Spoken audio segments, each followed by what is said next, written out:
Welcome, welcome. I'm so excited you guys could all make it. Yeah, good to see you guys too. I appreciate all of the folks that are here from the East Coast. This is really a commitment for you. So I thank you so much for joining us. Oh, of course. I'm recording this and I hope this is okay. Would love to share this with other folks because I think that there's going to be some great questions.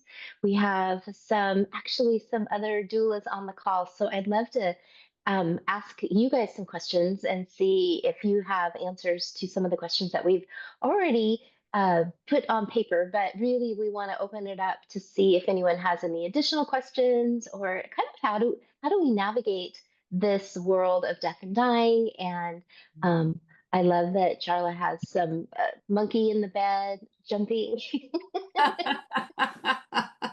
Oh, I love it.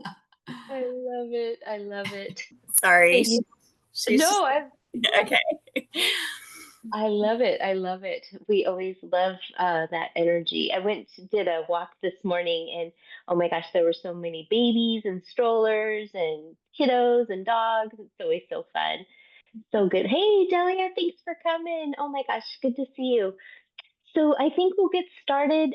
We have some questions to answer among one another, but I also just wanted to throw it out for you guys to ask questions as well. This is an opportunity to ask a death doula and maybe just to provide a community of connection. And so, if we haven't met before, I'm Christine Souza, and this is our Death Over Tea. I've been doing this monthly for 2 years now, and it was created out of a need for myself for connection and also really an opportunity for people to come to a safe space. And I think as an end of life doula, I think that dealing with the world of death and dying, I oftentimes sometimes people ask, how do you do this work? And I ask and I tell them, gosh, how do you not do this work? I find it so life affirming. But I also feel like my husband, who is just an amazing person, but also may not be appropriate to be able to share all of the things that we experience. So this is just a safe community of really being able to talk about this because it can be a heavy topic. But also, I find that when I hang out with people like yourselves, I just feel so uplifted afterwards. And I just wanted to share this is Death Over Tea. So, this is my teacup. It's actually kind of a coffee cup, but it's in memory of Mary Kay, who was my friend who I worked with over 30 years ago. She actually gifted me this cup, and so it's an honor of her because she was a big tea drinker, and she always pinched me in the arm and and would just give me a kind of an uplifting message all the time of like it's not so bad. Every day is a gift, and so I always think about Mary Kay when I have my cup of coffee or tea because she died of breast cancer and she did it well. She just did it well. And so, without further ado, I'd love to maybe just go around real quickly around the room. Maybe if you guys want to share where you're calling in from, just so that Karen, kind of like dueling Karens on each side of my screen. It's so fun. So maybe we'll start with Kira. Maybe you can let people know a little bit about yourself and then where you're located, if you feel comfortable. Sure. So I'm actually in a little town called South River in New Jersey, sort of central New Jersey. If you've heard of Rutgers University, that's right down the road. So that's kind of what most people know. So I currently am a PT and working in long-term care memory care, but I did actually this week just meet with our VP of Strategic Business Planning and our Director of Social Worker. So fingers crossed, I'm trying to get them to take me on as an end of life doula with a whole new role. So it's baby steps, but we know that's how it all starts. So I have some homework to do. So I may ask some questions related related to that. But yeah, so happy to be here. Thank you, Kira. Kira is one of I would call you my crib mate because we started out about the same time. So I'm so glad that you're here. It's been awesome to watch you and be on this journey. Thank you so much. And Christelle, you are next on my screen. Okay. Hi. Yes, I'm Christelle and I live in Pensacola, Florida. And I finished the doula giver training last year in July, not a couple months ago, but last year. And just been trying to build the whole I guess infrastructure and just getting out there doing education and I'm just glad to be here at this Death Over Tea because I feel like a lot of our IDMS has been really important lately, but it's been mostly all the business focus. And my heart was so full during our doula giver training. Like, I just loved learning everything all about the end of life and like the actual being in the field. And I'm really, really feeling like if I'm not going to get a client um any time soon, I'm going to go to hospice because I need to fill my heart and I want to be with clients. So I'm going to volunteer for a while so I can at least get to use my training. So that's kind of where I'm at right now. Beautiful. Chriselle, my heart is with you as well. It takes time, I think, to build, I think developing trust in our community and then letting the community know that we're here available. It did take me a little bit to get clients, but it is possible. So I love your doula heart and your heart of service. So the hospice would be lucky to have you volunteer, but I know that there is just one right around the corner for you. Thank you. And I will say on a positive note, which is I think it could be a rare thing, because I invited a bunch of attorneys to my end of life expo and none of them came. But then last week I had one contact me out of the blue from Florida End of Life Doula Alliance. She found me on that and she's meeting me for lunch Monday and wants to know all about end of life doulas and how she can serve her clients more holistically. So maybe there's a partnership there, and I'm really excited that she is in that field and she wants to know more about like what we do. So it's all about at least spreading the movement, and building this like infrastructure and eventually it'll all take off. So It will. It will. I love it. Oh, please keep us posted on that. That's so exciting. I will. Excellent. Thank you. You're welcome. Hey, Carl. Hey, good evening, everybody. My name's Carl. Um, I I am currently starting my dual givers training next week, which I'm really excited about. I came into this journey through the recent loss of my grandfather. I learned that uh, end of life care isn't what I thought it was, and I actually loved helping him have a good death, and it's really driven me into wanting to be in this space more and help people who don't have anybody. So I don't have a medical background. I was in the Navy for 20 years. I live in New Plymouth, Idaho, which is just north of the Treasure Valley. And I'm just looking forward to being a part of this community. Yay. So excited for you, Carl. So excited. I always just feel like things were all divinely guided together and just can't wait. Can't wait for you to be on this journey and just can't wait for you. I'm just so and plus, not that this is mostly predominantly women work. So I was telling Carl, I'm just like very, very, very excited that we have some male energy and really just excited that you're here. Yeah, love it. And Charla, I love that you're in this beautiful, lightly candlelit room. It looks like you have this beautiful room behind you. Welcome. Thank you. I'm actually just in my bed. I love it. It looks super cozy. It is very cozy. Hi, my name is Charla. I live in Silverdale, Washington, um, Okay. and I am a licensed practical nurse. I have two roles. I work in mental health, and then I also do skilled nursing for home health. And a lot of that looks like going into people's homes and, doing a couple of interventions and then kind of leaving. I'm not there for 12 or 15 hours at a time. Um, but I'm learning quickly how much I'm developing connections with my patients. And um, a lot of them are at their end of life. Um, some of them unexpectedly, some of them we know it's coming. And I wasn't intending on going into this kind of work. I was actually wanting to go into work with children and babies and moms. And so finding myself caring for people more at the end of life is very rewarding.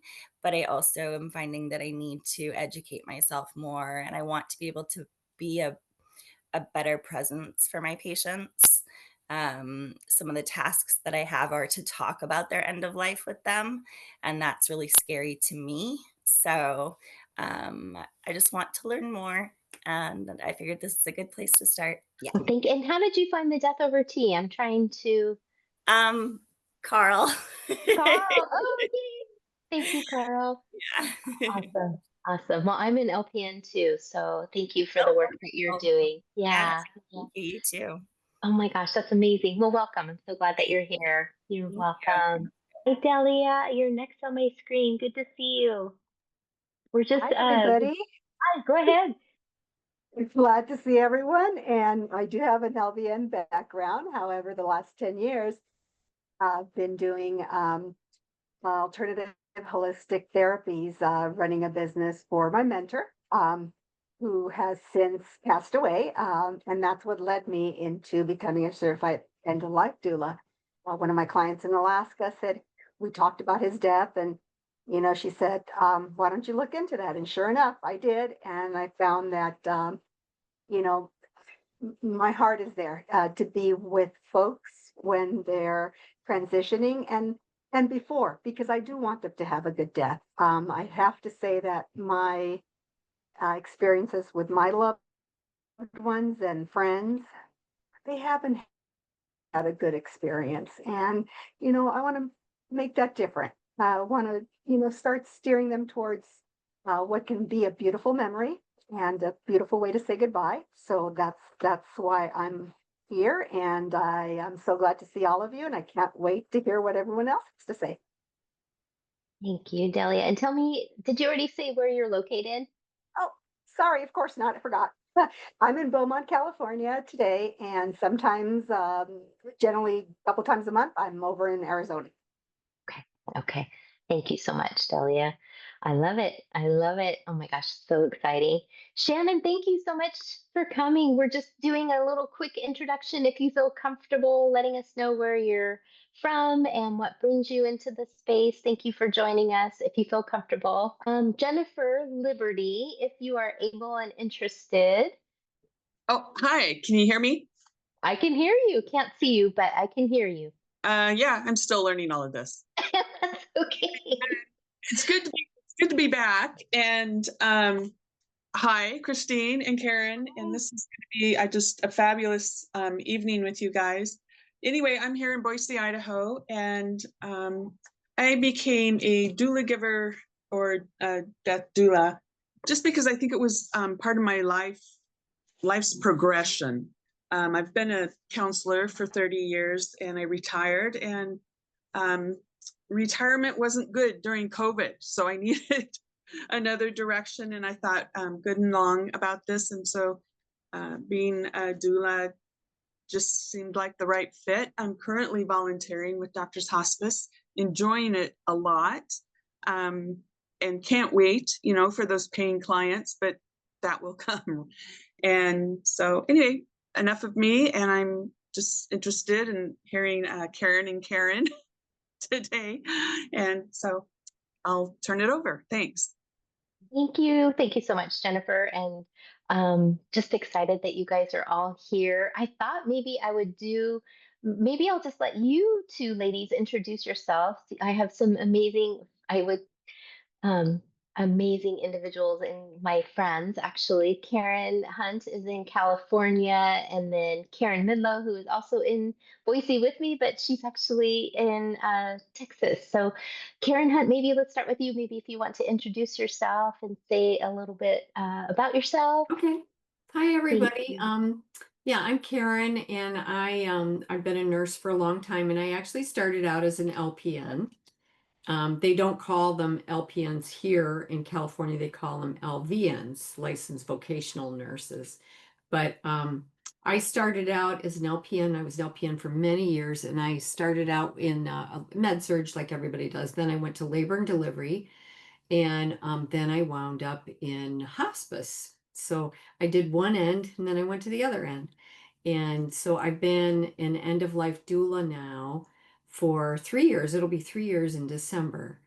And it's just beautiful work. I retired from a full-time nursing position as a case management supervisor and knew I wanted to go back to hospice in some capacity, but I didn't feel like I could spend enough time with patients.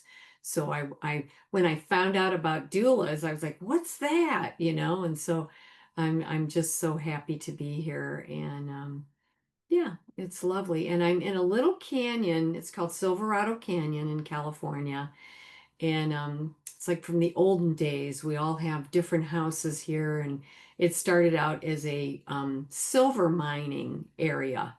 So they started out with little cabins, and then those grew into bigger homes. So that's where I live. Thank you, and I'm happy to be here. Thank you so much, Karen. And Karen Hunt or Karen Midlo. Gosh, I'm getting Karen's mixed up. Thank you so much. It's all good. Hi, everybody. My name is Karen Midlo, and I am a certified doula giver. And I'm also a certified grief educator. And my career started a long time ago, and I have been on a journey, kind of bobbing and weaving, spent most of my career in the senior living industry in both sales and operations. And then this thing called COVID came along, and in 2021, it broke me. It broke me mentally, spiritually, emotionally. Just, I had a breakdown and knew I could not go back into the senior living industry, even though I had promised higher power or whatever universe that I would stay in that industry, because when my husband died when I was young and had just started in the industry, those seniors loved me up and took care of me. And I vowed at that point that I would be there taking care of them the rest of their life, my life. And so it was really a very emotionally hard decision to actually leave the senior living industry, because I had made this promise to myself. And lo and behold, the end of life doula just sort of fell in my lap. It's all I can say. That there was another training that I took that came to Boise, Idaho, and Nampa, that I took in person. And I didn't feel like I got the training that I needed from this other program, and was lucky enough to run into Christine. Not lucky enough, it was meant to be. Bumped into her at LinkedIn, and we got together, and instantly I just fell in love with her, as I know you all do as well. And she said, I really felt like I got a really great training from doula givers. And so I said, okay, I'm signing up, and haven't looked back since. But I have to say that I think that the best way I can describe it to you, and I don't like to play with puzzles, I'm horrible at them, but my whole life has been a puzzle, and I've had all the pieces. It's just that they weren't in the right direction. They were down, or they were not. I finally have got my puzzle pieces. They finally came together, and it took a long time. And yet it's perfect time, right? Everything happened as it did. I was very blessed to be with my father and my mother during my father's death. Christine was by my side, even though thank God I had the training from Suzanne to at least kind of get me through that. But, Christine was checking on me all the time. How's your heart? How you doing? Night and day. I was texting her medicine, because I don't have a medical background either, Carl, and that's okay. And so I'm just really grateful, because I landed my dream job, and it only took me a long time, 64, and I landed my dream job. So don't give up, Crystal. It just shows up in the craziest ways because I was volunteering for a not-for-profit and went over and talked to a hospice agency and brought over my death deck. And if you don't know about the death deck, I walked over to the hospice agency and asked them, do you know about this book? And do you know about this? And started talking to the owner and the second in charge of Ancora Hospice, not just kind of going and being myself, and instantly fell in love. And 3 weeks later, I was working for them. And so, it just, things can happen. So really grateful to be here. So that's enough about me. Thank you, Karen.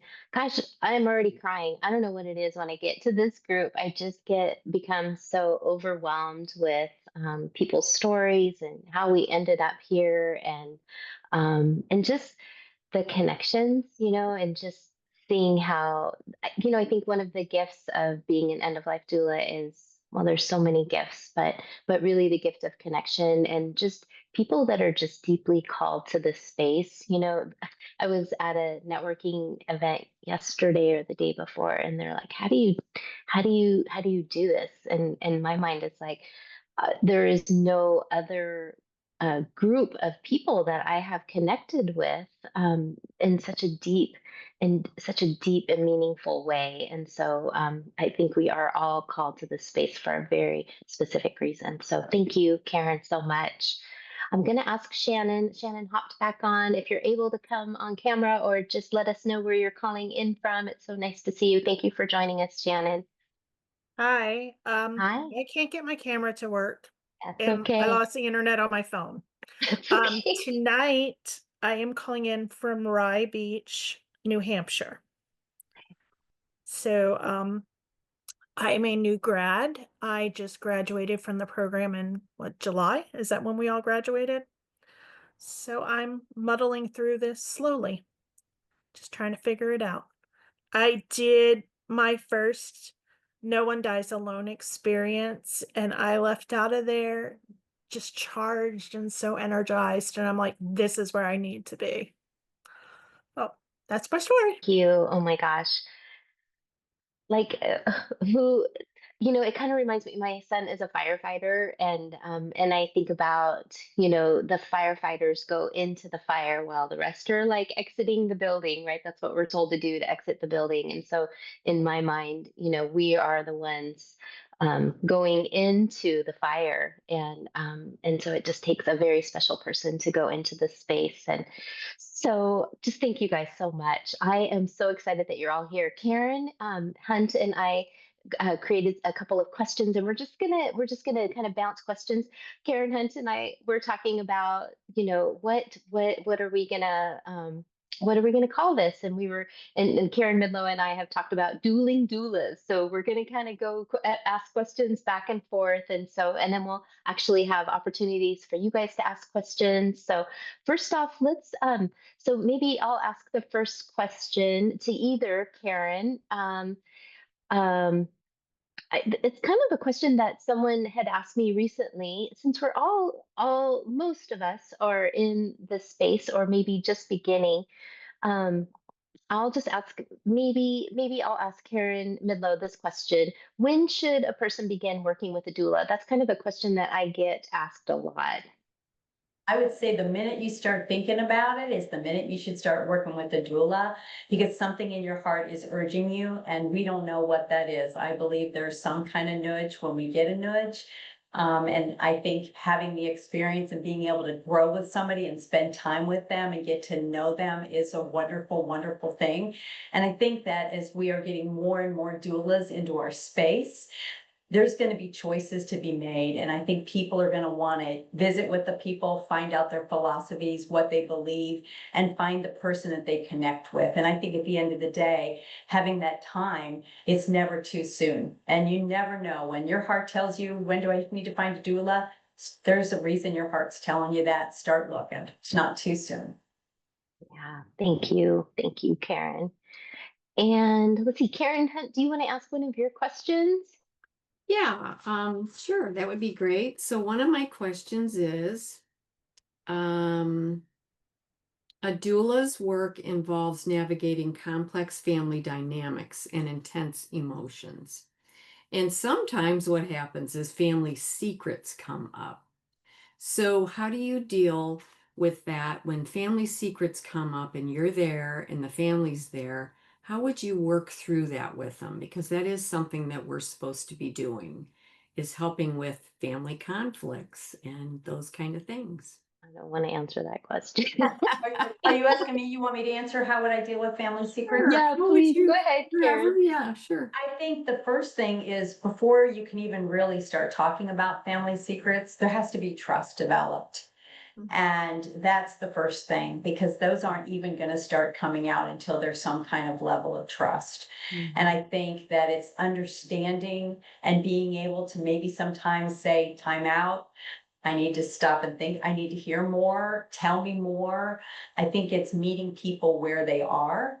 And I have actually someone that a friend of mine who had her mom on our hospice, and there was a lot of family secrets that had been happening. And because I was friends with the daughter, I knew there was all this strife between her and her brother. And last week she called me and she said, should I quit my job? My mom's actively dying. And I said, I can't tell you that. You have to go within yourself and ask yourself the question.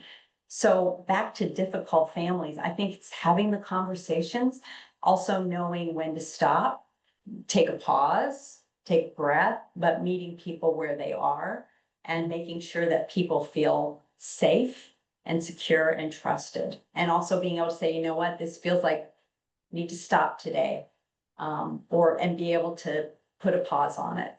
So I don't know if that 100% answers the question, Karen. It's about what you were No, thinking. I think that was a good answer. I I do have think- a story to tell too. Yeah, go for it. Okay, so when I was working hospice, I had two sisters. One of them was dying of cancer, and they lived together. And so I went there, and I'd known them for a while, so I had established trust with them. And so we were talking about end of life, and let's just say the sister that was dying, her name was Nancy. And I asked Nancy, I said, Nancy, she knew that she maybe only had a couple months. And I said, is there anything you would like to talk about? Is there anything on your mind? And it took Nancy forever. She said, well, there is something, and I'm afraid to say it because I'm not sure what's going to happen. And so her sister was Mary. So Nancy and Mary. So Nancy finally goes.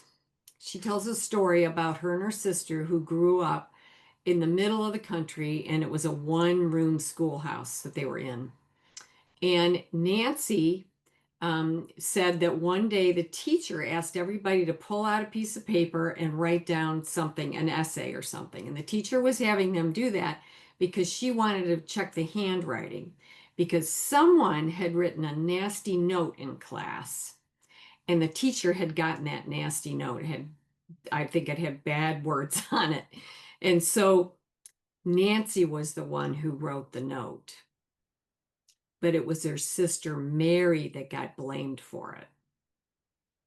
So the teacher thought it was Mary's handwriting. And so she sent Mary home. This is how bad it was. So this was years and years ago that I took care of this family.